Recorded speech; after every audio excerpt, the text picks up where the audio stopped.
حدیث نمبر 425۔ عبداللہ بن عمر رضی اللہ عنہما کہتے ہیں کہ میں نے نبی اکرم صلی اللہ علیہ وسلم کے ساتھ ظہر سے پہلے 2 رکعتیں اور اس کے بعد 2 رکعتیں پڑھیں۔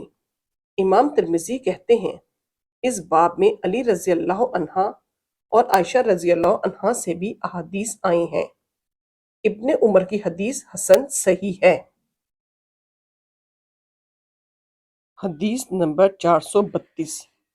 عبداللہ بن عمر رضی اللہ عنہما کہتے ہیں کہ میں نے مغرب کے بعد 2 رکعتیں نبی اکرم صلی اللہ علیہ وسلم کے ساتھ آپ کے گھر میں پڑھیں۔ امام ترمذی کہتے ہیں ابن عمر رضی اللہ عنہما کی حدیث صحیح ہے۔ اس باب میں رافع بن خدیج اور کعب بن عجرہ رضی اللہ عنہما سے بھی احادیث آئی ہیں۔ حدیث نمبر 433۔ عبداللہ بن عمر رضی اللہ عنہما کہتے ہیں کہ مجھے رسول اللہ صلی اللہ علیہ وسلم سے 10 رکعتیں یاد ہیں جنہیں آپ رات اور دن میں پڑھا کرتے تھے۔ 2 رکعتیں ظہر سے پہلے، 2 اس کے بعد، 2 رکعتیں مغرب کے بعد اور 2 رکعتیں عشاء کے بعد۔ اور مجھ سے حفصہ رضی اللہ عنہا نے بیان کیا ہے کہ آپ فجر سے پہلے 2 رکعتیں پڑھتے تھے۔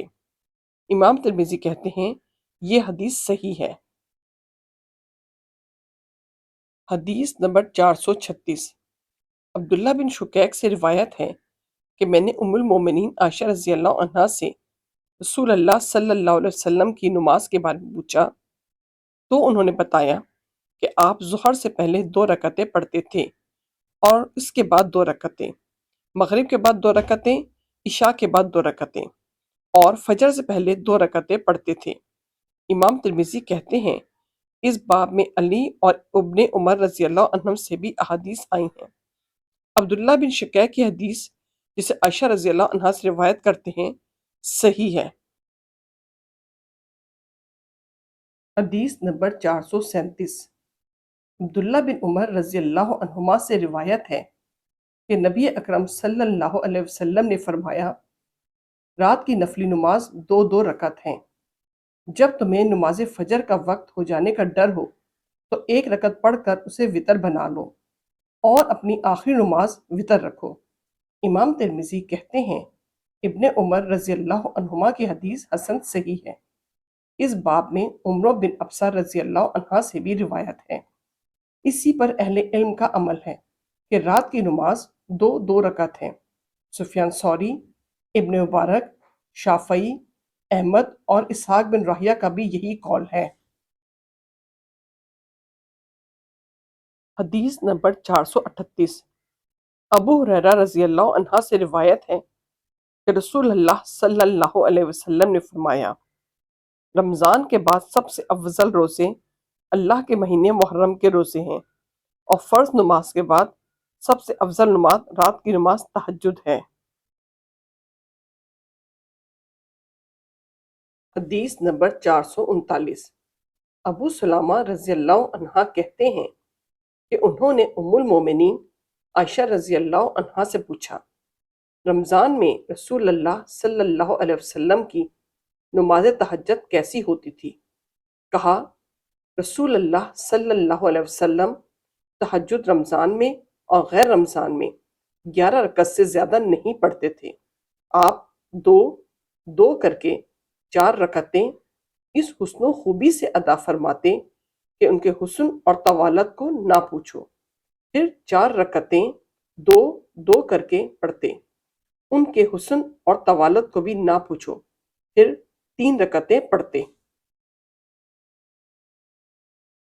ام المومنین عائشہ رضی اللہ عنہا بیان کرتی ہیں کہ میں نے عرض کیا اللہ کے رسول کیا آپ وتر پڑھنے سے پہلے سو جاتے ہیں؟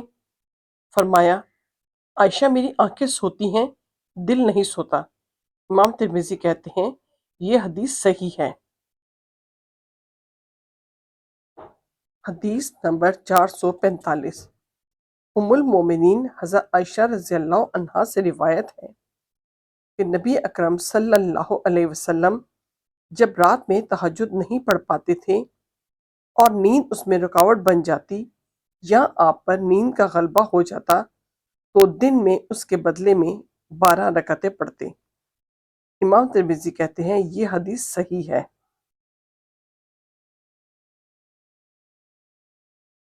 حدیث نمبر 446۔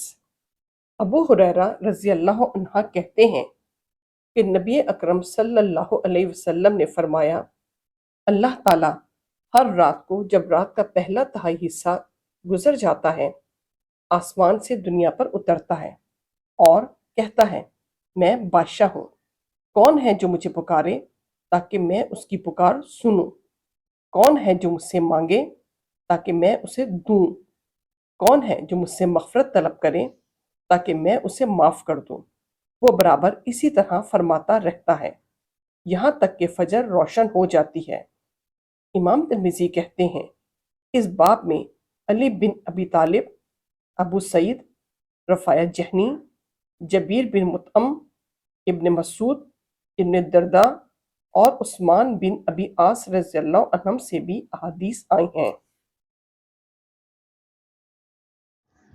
ابو ہریرہ رضی اللہ عنہ کی حدیث صحیح ہے۔ ابو ہریرہ رضی اللہ عنہ سے یہ حدیث کئی سندوں سے نبی اکرم صلی اللہ علیہ وسلم سے مروی ہے۔ نیز آپ سے یہ بھی روایت کی گئی ہے کہ آپ نے فرمایا، اللہ تعالیٰ جب رات کا آخری تہائی حصہ باقی رہ جاتا ہے اترتا ہے، اور یہ سب سے زیادہ صحیح روایت ہے۔ حدیث نمبر 450۔ زید بن ثابت رضی اللہ عنہ کہتے ہیں کہ نبی اکرم صلی اللہ علیہ وسلم نے فرمایا، تمہاری نماز میں سب سے زیادہ افضل نماز وہ ہے جسے تم اپنے گھر میں پڑھتے ہو سوائے فرض کے۔ امام ترمذی کہتے ہیں زید بن ثابت رضی اللہ عنہ کی حدیث حسن ہے۔ اس باب میں عمر بن خطاب، جابر بن عبداللہ، ابو سعید، ابو ہریرہ، ابن عمر، عائشہ، عبداللہ بن سعد اور زید بن خالد جہنی رضی اللہ عنہم سے بھی احادیث آئی ہیں۔